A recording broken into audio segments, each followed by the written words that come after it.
भगवान शिव कहते हैं, गरीबी से मुक्ति के लिए ये 3 बातें किसी को ना बताएं। प्रिय भक्तगण, आज हम आपको एक कथा सुनाने जा रहे हैं जिसे सुनने मात्र से आपके जीवन में सुख संपत्ति और धन की वर्षा होगी। तो चलिए कथा को प्रारंभ करते हैं। भगवान शिव माता पार्वती से कहते हैं, यह 3 बातें मानव को कभी भी किसी को नहीं बताना चाहिए। जो मानव यह 3 बातें नहीं बताते हैं वह इंसान कभी भी गरीब नहीं रहते। फिर माता पार्वती कहती हैं, हे प्राणनाथ, वह कौन सी 3 बातें हैं जिसे जान लेने से इंसान को कभी भी दुखों का सामना नहीं करना पड़ेगा। फिर भगवान शिव कहते हैं, हे देवी, आज मैं पृथ्वी लोक पर एक सन्यासी का रूप धारण करके यह 3 बातें बताने जा रहा हूँ। कृपया आप इस कहानी को ध्यान से सुने। अगर आप यह कहानी सुन रहे हैं तो पूरा सुने। इस कथा को आधा अधूरा नहीं छोड़ना चाहिए, इसलिए इस कथा को पूरा सुने। आप पर भोलेनाथ की कृपा सदैव बनी रहेगी। भगवान शिव पृथ्वी लोक पर एक सन्यासी के रूप में आते हैं। आज की इस प्यारी सी कहानी की शुरुआत करते हैं। प्राचीन समय की बात है। एक नगर में एक धनवान रहता था। उसके घर में किसी चीज की कोई कमी नहीं थी और उसका व्यापार बहुत अच्छा चल रहा था।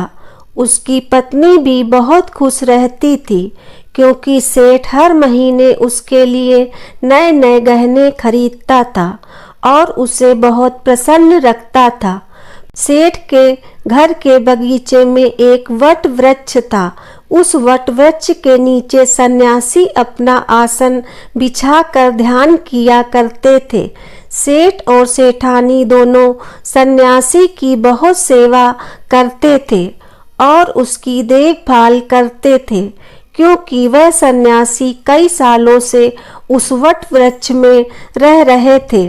सेठ हर रोज सन्यासी को घर का भोजन देते थे और सन्यासी भी उनसे बहुत प्रेम करते थे।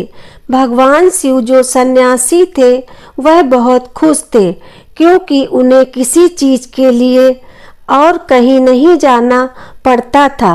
सेठ और सेठानी हर रोज उनको स्वादिष्ट भोजन खिलाते थे।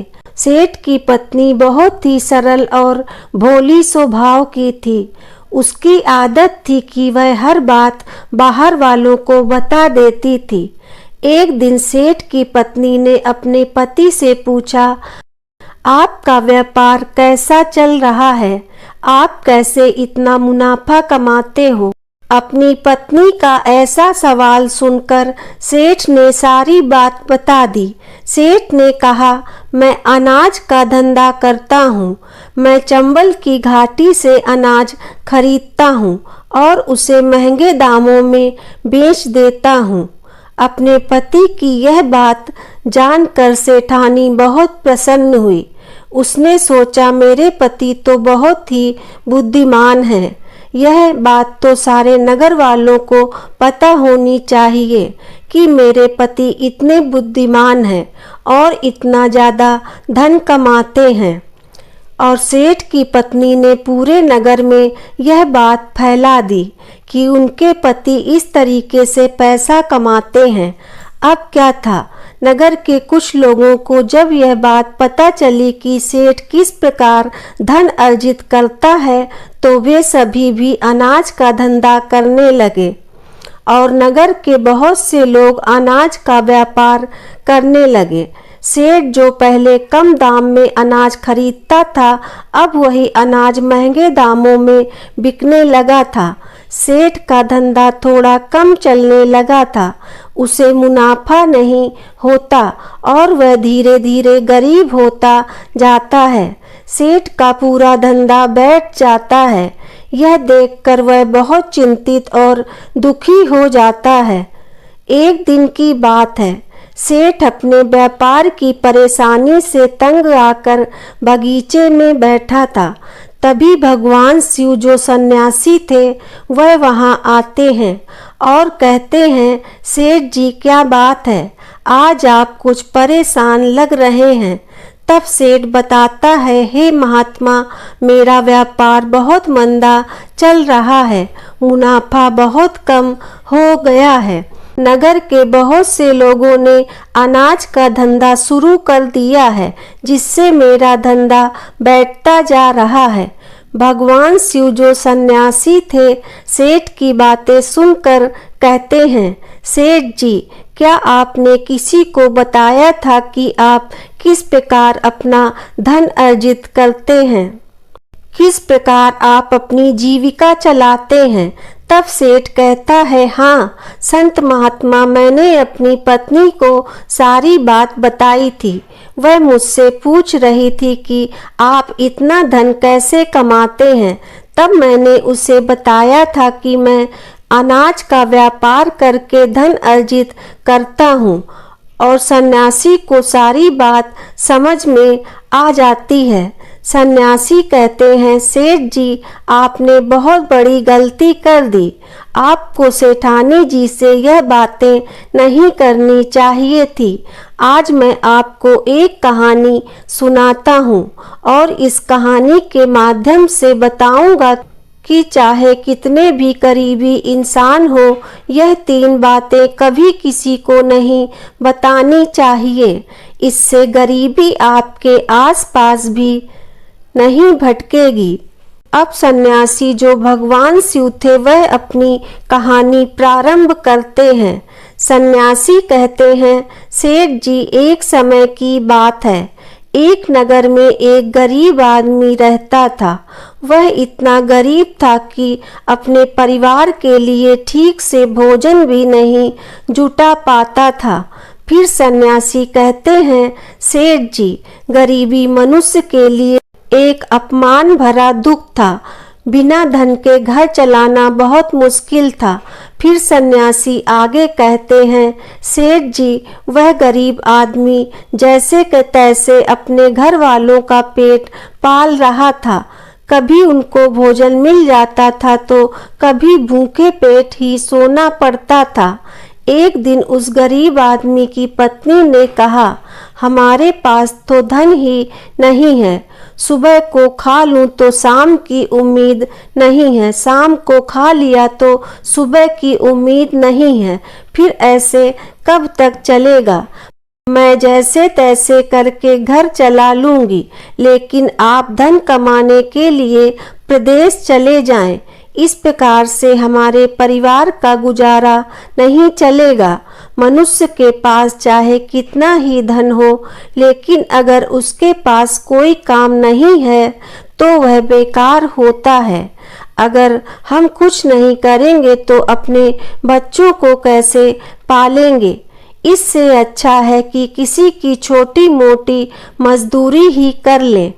अब पत्नी के बार बार कहने पर वह गरीब आदमी धन कमाने की आस लेकर घर से निकल पड़ा। वह जंगलों के रास्ते से प्रदेश के लिए रवाना हुआ। चलते चलते वह जंगल में पहुंच गया। दूर की यात्रा तय करके जा रहा था। बेचारा थक चुका था तो उसने देखा कि आगे एक छायादार बरगद का पेड़ है। उस पेड़ की लंबी लंबी शाखाएं थीं, उसकी जड़ें जमीन को छू रही थीं। शीतल छाया देखकर वह बेचारा गरीब आदमी उस पेड़ के नीचे बैठकर आराम करने लगा। सन्यासी आगे कहते हैं, वह गरीब आदमी बरगद के नीचे आराम से लेटा हुआ था। तभी उसने देखा कि कहीं से एक सांप आया और एक सांप इस पेड़ पर चढ़ गया। गरीब आदमी उस सांप को गौर से देख रहा था। वह सोचने लगा कि यह सांप इस बरगद पर क्यों चल रहा है और अब क्या करेगा। तभी उसने देखा कि उस पेड़ की डाल पर तोता और मैना का घोंसला था। घोंसले में तोता और मैना के बच्चे रखे हुए थे। सांप को देखकर तोता और मैना के बच्चे डर के मारे चिल्लाने लगे। वह गरीब आदमी देखते ही समझ गया कि यह दुष्ट सांप इन बच्चों को खाने आया है। सोचने लगा कि मैंने तो इन बच्चों को देख लिया है, अगर अब मैं नहीं बचाऊंगा इन्हें तो मुझे बहुत बड़ा पाप लगेगा। बच्चे तो बच्चे ही होते हैं, चाहे वह इंसान के हो या पक्षी के। बच्चों की हमेशा रक्षा करनी चाहिए। उधर एक सर्प बच्चों के पास पहुंच जाता है। तभी वह गरीब आदमी उठता है और फटाफट बरगद के पेड़ पर चढ़ जाता है। उसने उस सांप को मार गिराया और नीचे फेंक दिया, फिर उसी बरगद के नीचे आकर लेट गया। तोता और मैना के बच्चे अपनी रक्षा करने वाले उस गरीब आदमी को मन ही मन बहुत दुआएं देने लगे। कुछ समय बाद तोता और मैना अपने बच्चों के पास आते हैं। अपने माता पिता को पास आया देख तोता और मैना के बच्चे बहुत खुश होते हैं और उन्हें पूरी घटना बताते हैं कि आज हम इस वृक्ष के नीचे जो इंसान लेटा है वह हमारे लिए देवदूत बनकर आया है। हमें खाने के लिए एक भयंकर सर्प आया था। इसी इंसान ने उस भयानक सर्प को मारकर हमारे प्राण बचाए। हम इसके ऋणी हो गए हैं। अगर यह इंसान उस सर्प को नहीं मारता तो आज हम घोंसले में जीवित नहीं होते। इसका हम पर बड़ा एहसान हो गया है। अपने बच्चों के मुख से उस मुसाफिर की प्रशंसा सुनकर तोता और मैना बहुत खुश होते हैं। तोता और मैना उस गरीब आदमी के पास पहुंच जाते हैं और कहते हैं, हे मनुष्य, तुमने आज हमारे बच्चों की जान बचाकर हमें अपना ऋणी बना लिया है। आप कौन हो और कहाँ जा रहे हो? तोता और मैना के पूछने पर वह गरीब आदमी कहता है, हे पक्षियों, मैं एक गरीब आदमी हूँ और धन कमाने के लिए प्रदेश जा रहा था।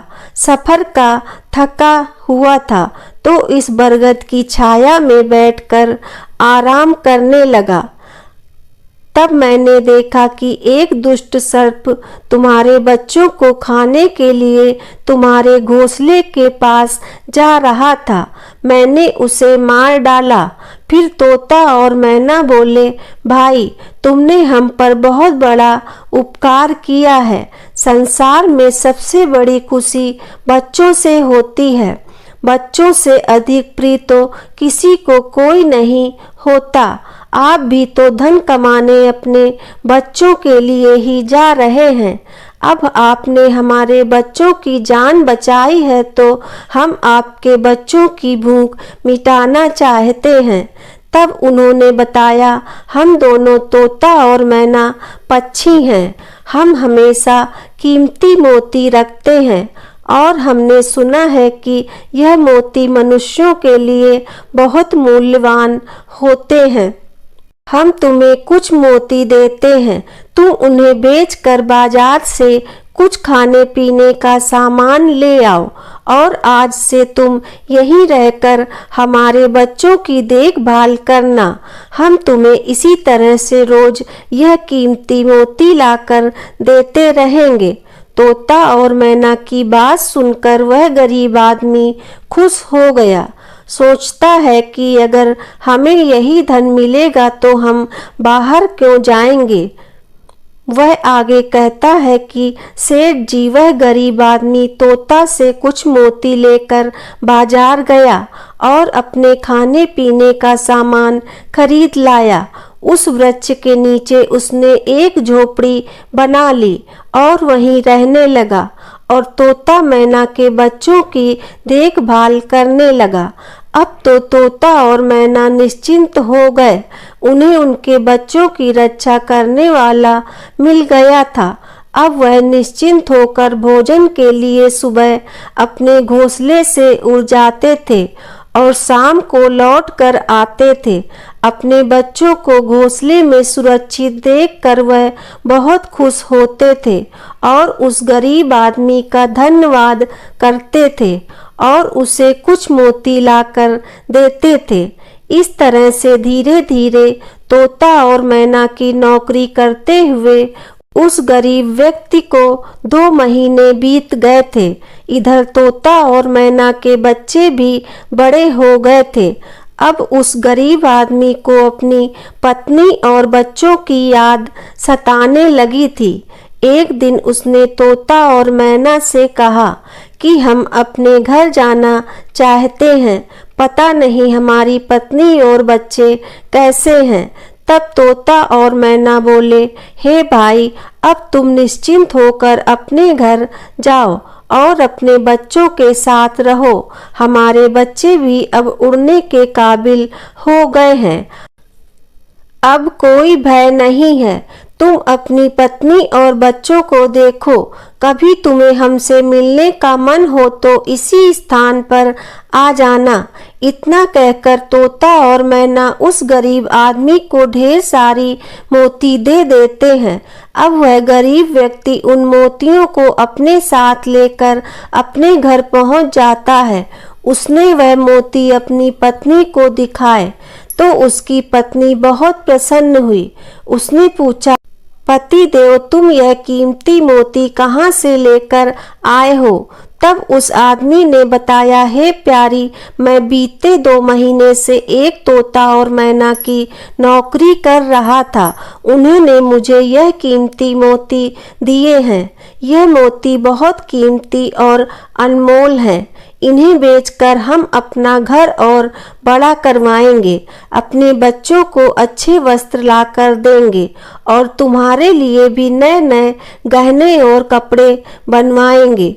प्रिया, भगवान शिव सन्यासी के रूप में कहते हैं, सेठ जी, अब वह आदमी उन मोतियों को बेचकर बाजार से अपने घर का सारा जरूरी सामान ले आया और अपना नया घर बनवाने लगा और वह आराम की जिंदगी जीने लगा। उस नगर के राजा प्रताप सिंह एक अजीब रोग से ग्रसित हो गए। नगर में दूर दूर से बड़े बड़े वैद्य राजा को देखने आए और अपने अपने तरीके से इलाज शुरू कर दिया, लेकिन राजा के स्वास्थ्य में कोई सुधार नहीं हुआ। तब किसी के इलाज से राजा ठीक नहीं हुए तो एक वैद्य ने राजा से कहा, महाराज, आपकी जिंदगी बच सकती है अगर आपको तोते के बच्चे का मांस मिल जाए तो आप हमेशा के लिए ठीक हो जाएंगे। इस प्रकार वैद्य की बात सुनकर राजा प्रताप सिंह ने अपने राज्य में घोषणा करवा दी कि जो कोई तोता ला कर देगा उसे सोने के सिक्के दिए जाएंगे। धीरे धीरे यह बात पूरे राज्य में फैल गई। सब लोग तोता की तलाश में इधर उधर लग गए, पर किसी को भी तोता नहीं मिला। एक दिन गरीब आदमी की स्त्री अपने पड़ोस में कुछ स्त्रियों के साथ बैठकर बात कर रही थी। कुछ घर गृहस्थी की बातें हो रही थी। बातों ही बातों में तोते की चर्चा छिड़ गई। एक स्त्री बोली, बहन, क्या तुम्हें पता है कि राजा साहब ने तोता का बच्चा लाने का आदेश दिया है? तोता लाना कोई आसान काम नहीं है। जब गरीब आदमी की पत्नी ने सुना कि राजा साहब बीमार हैं और उन्होंने घोषणा की है कि जो कोई उन्हें तोता का बच्चा लाकर देगा उसे सोने के सिक्कों से माला माल कर देंगे, यह सुनकर उस गरीब आदमी की पत्नी ने कहा, अरे बहनों, तोता लाना कौन बड़ी बात है। मेरे पति तो 2 महीने तोता और मैना की नौकरी करके आए हैं, वो एक नहीं कई तोते ला सकते हैं। इतना कहने के बाद वह अपने घर चली गई। नगर की स्त्रियों ने उसकी बात सुनी और अपने पतियों से बताई। धीरे धीरे यह बात पूरे नगर में फैल गई। राजा ने भी सुना कि उनके राज्य में एक व्यक्ति है जो तोता और मैना के पास नौकरी करके आया है। राजा ने अपने सैनिकों को आदेश दिया कि उस आदमी को पकड़ कर लाओ और उससे कहो कि वह तोता का बच्चा ला कर दे। राजा ने कहा, इसके बदले में हम उसे मुंह मांगा इनाम देंगे। यह सुनकर वह आदमी घबरा गया और बोला, महाराज, आप मेरे प्राण ले लें, पर मैं आपको तोता का बच्चा लाकर नहीं दे सकता। मैंने तो उनकी जान बचाई थी। एक रक्षक कैसे ये कर सकता है? उसके इनकार करने पर राजा प्रताप सिंह बहुत नाराज हुए और बोले, अगर तुमने हमारी बात नहीं मानी और तोता का बच्चा लाकर नहीं दिया तो तुम्हारी पत्नी और बच्चों को मरवा देंगे। फिर भगवान शिव रूपी सन्यासी कहते हैं कि मनुष्य सबसे ज्यादा कमजोर तब पड़ता है जब उसके बच्चों की सुरक्षा की बात आती है। ऐसे में वह कुछ भी करने को मजबूर हो जाता है। राजा की बात सुनकर वह गरीब आदमी बहुत घबरा गया। उसने सोचा कि अब मुझे किसी भी तरह तोता का बच्चा लाकर राजा को देना ही होगा। वह घर आया और अपनी पत्नी को डांटने लगा, तुमने यह क्या कर दिया? तुम्हें बिल्कुल भी समझ नहीं है हम क्या करते हैं और कहाँ जाते हैं। तुमने यह बातें नगर की स्त्रियों से क्यों कही? धीरे धीरे यह बात राजा प्रताप सिंह तक पहुंच गई। अब बताओ मैं क्या करूं? जिन तोता और मैना ने हमें खाने को भोजन, रहने को नया घर और पहनने को अच्छे वस्त्र दिए, मैं उनके साथ गद्दारी कैसे कर सकता हूं? और तुमने यह बात उन महिलाओं को बताकर बहुत बड़ी भूल की है। वह व्यक्ति कहता है कि प्रिय, अपने घर की कुछ बातें दूसरों से कभी नहीं कहनी चाहिए। पहली बात, आपके घर में कितना धन है और आपकी कमाई का स्रोत क्या है, यह बातें दूसरों से कभी नहीं बतानी चाहिए। दूसरी बातें, घर में आपसी प्रेम की बातें, पति पत्नी के प्रेम की बातें बाहर वालों के सामने नहीं करनी चाहिए। तीसरी बात, आपसी लड़ाई झगड़ा, मतभेद, मान अपमान की बातें कभी दूसरों के सामने नहीं करनी चाहिए, वरना लोग हमारी गुप्त बातें जानकर, हमारी कमजोरी को समझकर हमारा फायदा उठाते हैं। चौथी बात, अपनी कमजोरी दूसरों के सामने न बताएं और अपनी उन्नति का राज किसी को न बताएं। जिन बातों को कहने से आपके परिवार पर दुख आ सकता है, वह बातें कभी बाहर नहीं करनी चाहिए। खासकर उन बातों को अपनी स्त्री से ना कहें जिन बातों से घर की मान प्रतिष्ठा नष्ट होती हो, परिवार पर संकट आता हो, किसी की जान जाती हो, परिवार में फूट पड़ती हो या आपके रिश्ते खराब होते हों, क्योंकि कहते हैं कि स्त्रियों के पेट में इस तरह की बातें पचती नहीं हैं। अब वह गरीब आदमी बोला, प्रिय, तुम्हारी यह गलती आज हमारे परिवार को मौत के मुंह में डाल रही है। यदि तुमने इस बात को छुपा लिया होता तो आज हम निर्भय होकर अपने घर में आनंद की जिंदगी जी रहे होते। अब राजा की आज्ञा है तो तोता का बच्चा लाकर राजा को देना ही पड़ेगा, लेकिन ऐसा करने से मैं पापी कहलाऊंगा। जिन बच्चों की मैंने इतने दिन देखभाल की, जिन्हें मैंने मरने से बचाया, अब मैं उन्हें किस प्रकार मौत के मुंह में डाल सकता हूँ? पत्नी कहने लगी, पति देव अब जो भी हो, लेकिन हमें अपने बच्चों की जिंदगी बचानी है, तो आपको यह पाप करना ही पड़ेगा। अब तो बड़ा लाचार होता हुआ वह गरीब आदमी जंगल की ओर चल पड़ा, जहां वह तोता के बच्चों की देखभाल करता था। उधर जब तोता और मैना और उनके बच्चों ने उस गरीब आदमी को अपने पास आते हुए देखा तो वह बड़े खुश होने लगे। अपने बच्चों को अत्यंत खुश देखकर तोता और मैना कहने लगे, अरे बच्चों, तुम इतने खुश क्यों हो रहे हो? वह तो तुम में से किसी एक को लेने आ रहा है। तुम में से कौन है जो आज उसके साथ जाकर उसकी और उसके बच्चों की जान बचाएगा? फिर तोता कहता है कि बच्चों, लेकिन एक बात याद रखना, तुम में से जो भी उसके साथ जाएगा वह कभी लौट कर नहीं आएगा, वह नगर के राजा का भोजन बन जाएगा। तब तोता के बच्चों ने पूछा कि आप ऐसा क्यों कह रहे हैं? तोता बताता है कि बच्चों, यहाँ का राजा बीमार पड़ गया है और वैद्य ने उसे तोता के बच्चे का मांस खाने को कहा है, इसलिए तुम में से किसी एक को वह लेने के लिए आया है। यदि तुम में से कोई उसके साथ जाने को तैयार है तो वह जा सकता है। तभी उनमें से एक बच्चा कहने लगा, हे माता पिता, उस आदमी ने ही हम सबकी जिंदगी बचाई है और आज वह आदमी बड़ी मुसीबत में है। ऐसे में हमें भी उसकी मदद करनी चाहिए, चाहे हमारी जान ही क्यों ना चली जाए, लेकिन हम उसके साथ जरूर जाएंगे। उधर वह आदमी उस बरगद के वृक्ष के नीचे आता है और तोता मैना से अपना सारा दुख बताता है।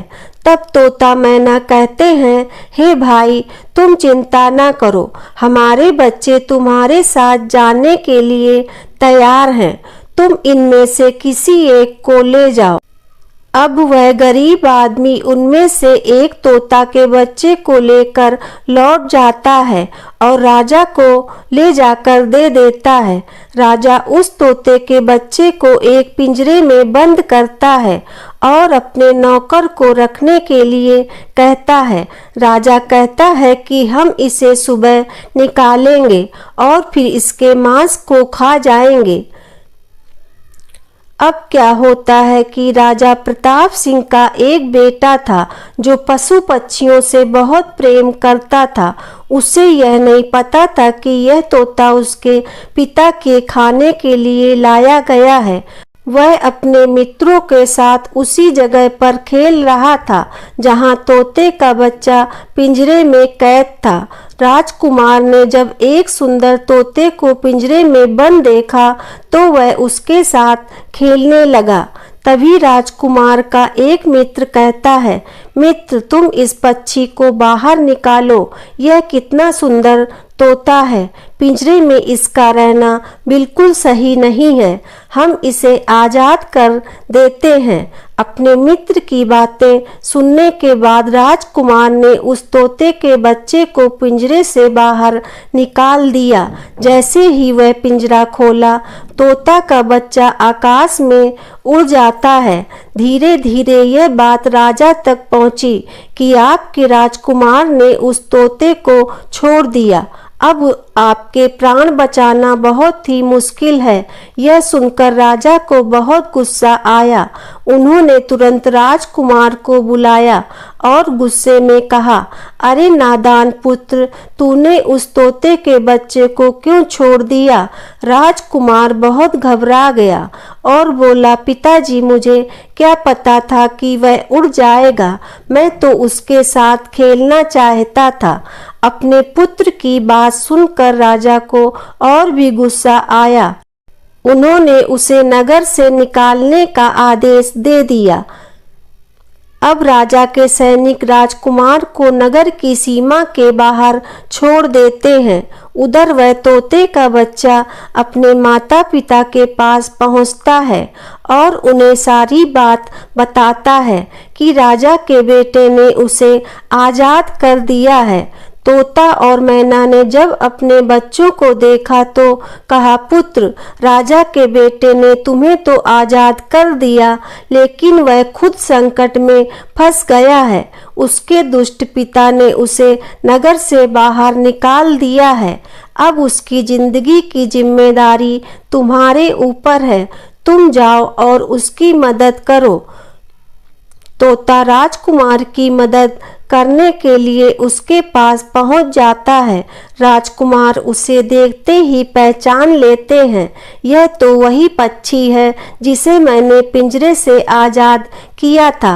राजकुमार कहता है, तुम्हारी वजह से मेरे पिताजी ने मुझे नगर से बाहर निकाल दिया है।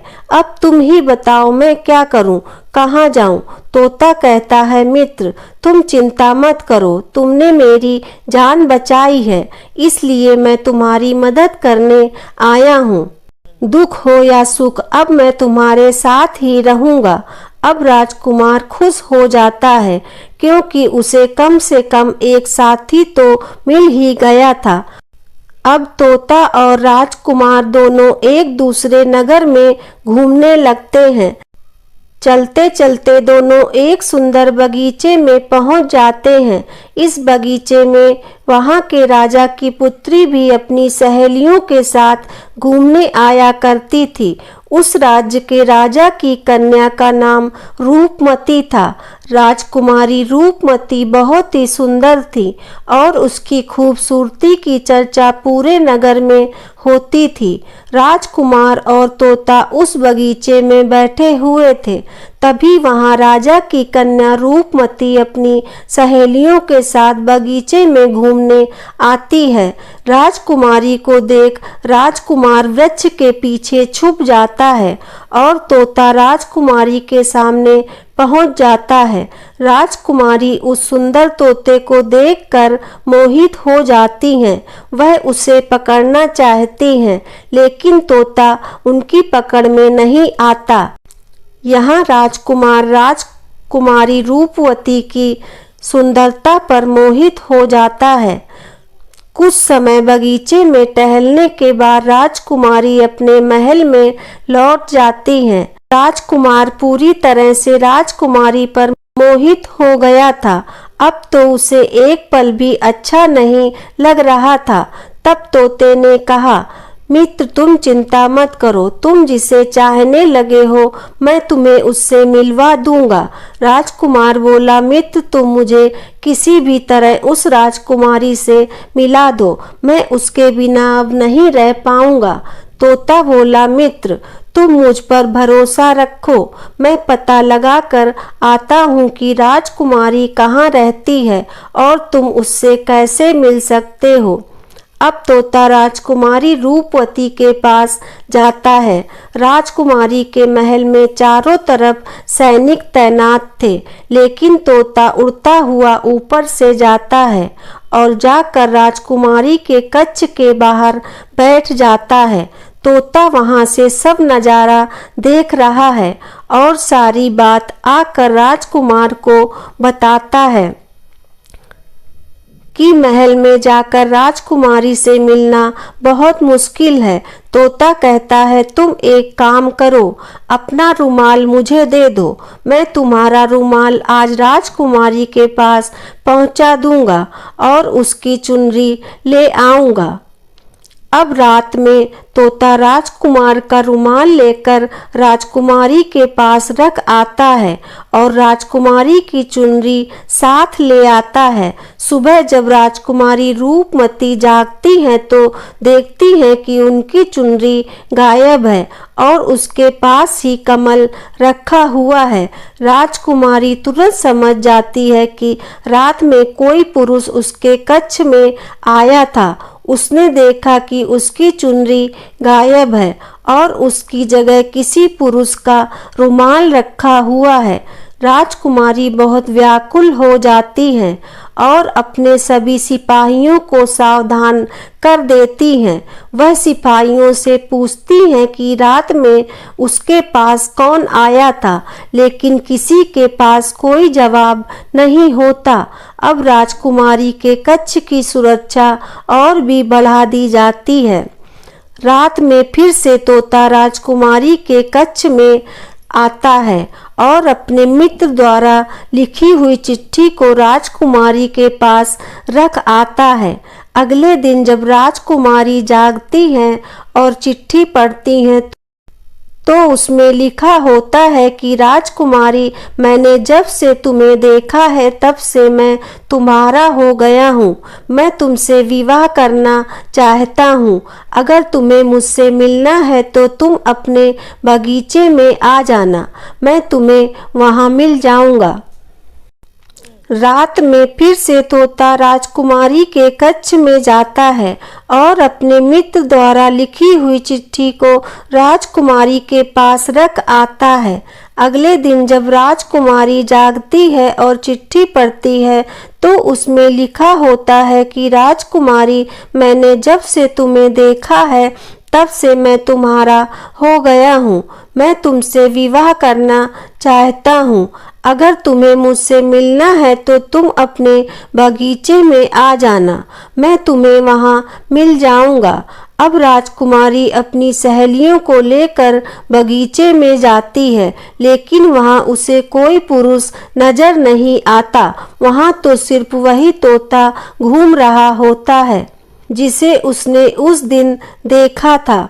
तोता राजकुमारी से कहता है, राजकुमारी, तुम जिसे देख रही हो मैं तुम्हें उससे मिला सकता हूँ, लेकिन पहले तुम मुझे वचन दो कि तुम यह बात अपने पिता से नहीं कहोगी और मेरे मित्र को बंदी नहीं बनाओगी।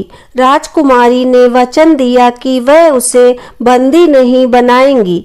मुझे उससे मिलाओ, मैं भी देखना चाहती हूँ कि वह कौन है जो इतने सख्त पहरे के बावजूद भी मेरे कक्ष में पहुँच गया। तब तोता ने अपने मित्र राजकुमार को बुलाया। राजकुमार भी देखने में बहुत सुंदर था।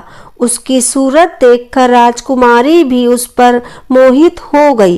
तब राजकुमार आता है और राजकुमारी के पास बैठकर बड़े ध्यान से उसके सुंदर चेहरे को निहारता है। राजकुमारी ने पूछा, तुम कौन हो और इतने कड़े पहरे के बाद भी तुम मेरे कक्ष तक कैसे पहुंच गए? राजकुमार बोला, प्रिय, जब दिल में प्रेम होता है तो कोई भी कार्य असंभव नहीं होता।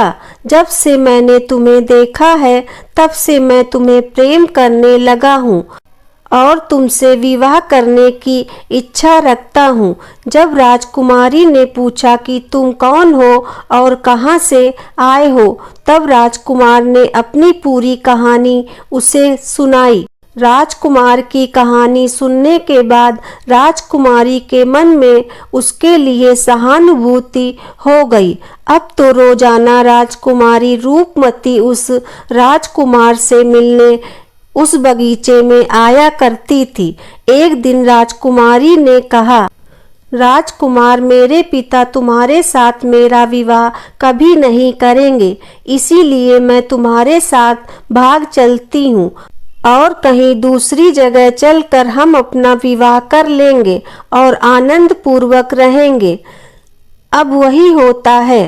राजकुमारी उस राजकुमार के साथ घोड़े पर सवार होकर भाग जाती है और काफी दूर जाने के बाद में एक झोपड़ी बनाते हैं और विवाह करके दोनों उसमें रहने लगते हैं। दोनों को रहते रहते बहुत समय बीत जाता है और वह तोता भी उन्हीं के साथ रहता है। भगवान शिव रूपी सन्यासी कहते हैं, सेठ जी, उस राजकुमारी की झोपड़ी में किसी तरह से आग लग जाती है और उसी आग को बुझाने के चक्कर में उस तोते का एक पंख जल जाता है। तब तोते ने कहा, देखो मित्र, अब आप अपने घर चले जाएं। अब आपके पिता का गुस्सा भी शांत हो चुका होगा। अब आपके पिता आपसे कुछ नहीं कहेंगे।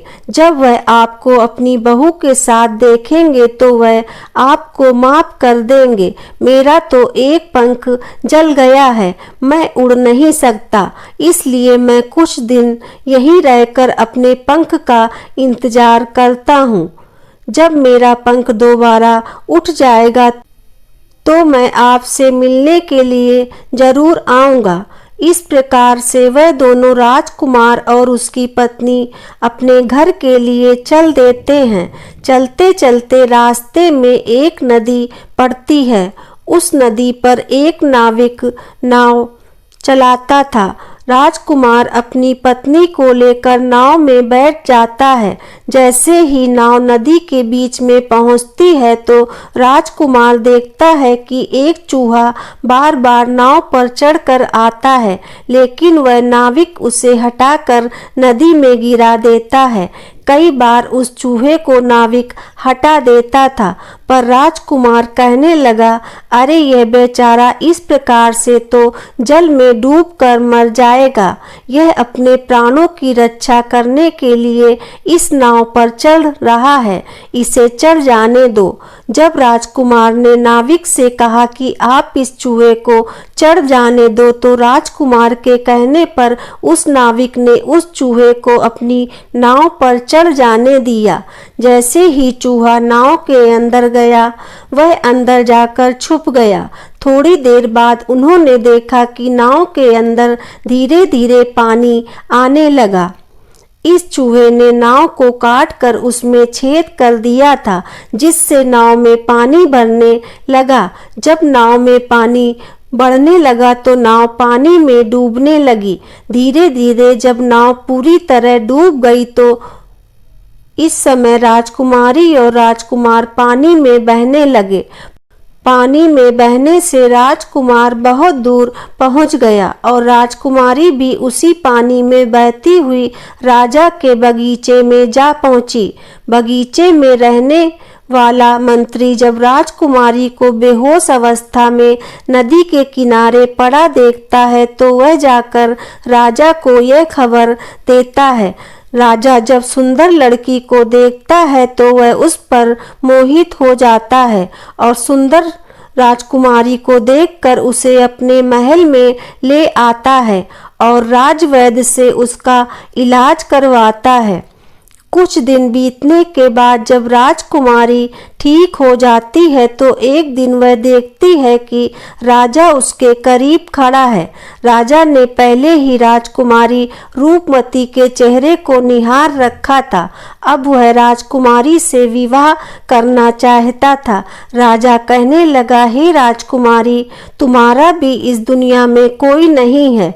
अब तुम हमारी पत्नी बन जाओ, तुम हमारी रानी बन जाओ और हमारे महलों में बड़े आराम से रहो। राजकुमारी रूपमती बहुत ही बुद्धिमान थी। उसने अपने मन में विचार किया कि यदि वह इस समय राजा को विवाह करने से मना करती है तो राजा उसके साथ जबरदस्ती करेगा।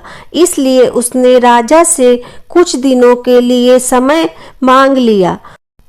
रूपमती बोली, राजा साहब, थोड़े दिन ठहर जाओ, उसके बाद मैं तुमसे विवाह कर लूंगी। अब वह इस राजा के महल में रहने लगी और गरीब असहाय लोगों को भोजन करवाने लगी। उधर अब क्या होता है, उसका जो पति था राजकुमार जो पानी में बह गया था, वह बेचारा मुसीबत का मारा हुआ इधर उधर घूमता हुआ उसी जगह पर भोजन की तलाश में पहुंच जाता है जहां राजकुमारी गरीबों को भोजन कराती थी। वहीं राजकुमार भी पहुंच गया। राजकुमारी ने उसे देखते ही पहचान लिया और उसकी आंखों में आंसू आ गए। राजकुमारी ने राजकुमार को एकांत में बुलाया और सारी बात बताई। उसने कहा, हे स्वामी, आप यहाँ आराम से रहिए और इसी राजा की नौकरी कीजिए। जब हमें मौका मिलेगा तब हम यहाँ से भाग चलेंगे। राजकुमार उसकी बात से सहमत हो गया और राजा का नौकर बनकर महल में रहने लगा। वह राजकुमारी रूपमती की सहायता करने लगा और गरीबों को भोजन परोसने लगा। लेकिन राजा को यह नहीं पता था कि राजकुमार उसका पति है। राजा तो उसे अपना नौकर समझता था। इस प्रकार राजकुमारी रूपमती राजकुमार के साथ पक्षियों को दाना चुगाती थी। एक दिन वही तोता राजकुमारी के यहाँ दाना चुगने आया। अब उसके नए पंख निकल आए थे। जब उसने दाना चुगा तो राजकुमार और राजकुमारी को पहचान लिया। राजकुमारी ने तोते को देखा तो उसकी आंखों में आंसू झलक आए। उन्होंने तोते को पूरी कहानी सुनाई कि वह इस प्रकार से यहाँ फंस चुके हैं और राजा को भी नहीं पता कि वह पति पत्नी हैं। तब तोता कहने लगा, हे राजकुमार, आप चिंता मत करो। आज रात राजा के सभी सैनिक जब सो जाएंगे तब हम तुम्हें यहाँ से निकाल कर तुम्हारे पिता के घर पहुँचा देंगे। वही हुआ जो होना था। जब रात होती है तो राजा के सभी सिपाही गहरी नींद में सो जाते हैं। जब सभी सैनिक सो गए तो उस समय राजकुमारी और राजकुमार महल से निकल पड़े। रात के अंधेरे में वे राजकुमार अपने पिता प्रताप सिंह के राज में पहुंच गया। राजकुमार अपने पत्नी को साथ लेकर अपने पिता के पास पहुंचा। उन्हें देखकर राजकुमार का पिता बहुत प्रसन्न हुआ। उसे अपनी करनी पर पश्चाताप हुआ कि उसने अपने पुत्र को नगर से निकाल कर बहुत बुरा किया। वह बार बार अपने पुत्र से क्षमा मांगता है। तब राजकुमार ने बताया, हे पिताजी, मेरी रक्षा इस तोते ने की जिसे आप मार कर खाना चाहते थे। इसी ने मेरे प्राण बचाए हैं और मुझे शत्रुओं से छुटकारा दिलाया है। राजकुमार के मुख से तोते की बात सुनकर राजा बहुत प्रसन्न हुआ और उसी दिन से राजा ने प्रण किया कि आज से हमारे राज्य में कोई भी पशु पक्षियों को नहीं मारेगा और सभी लोग उसका ध्यान देंगे। इतनी कहानी सन्यासी सेठ जी को सुनाते हैं और बताते हैं कि सेठ जी इस प्रकार कुछ बातें बताने पर जीवन में घोर संकट आ सकता है, इसलिए यह बातें किसी को भी नहीं बताना चाहिए। जैसे आपने अपनी पत्नी को बताया कि आप किस प्रकार धन अर्जित करते हैं और आज आपका व्यापार खतरे में आ गया। उसे अपनी गलती का एहसास होता है और वह अपनी गलती को सुधारने का प्रयास करता है। अगर आपको ये कहानी अच्छी लगी तो कृपया कमेंट बॉक्स में हर हर महादेव अवश्य लिखें। जय श्री कृष्णा, राधे राधे। दोस्तों, आपको ये जानकारी कैसी लगी कृपया कमेंट करके ज़रूर बताएं। वीडियो पसंद आया हो तो लाइक करें और आगे की ऐसी ही कथा कहानियों एवं जानकारियों को जानने के लिए चैनल को सब्सक्राइब ज़रूर करें। धन्यवाद।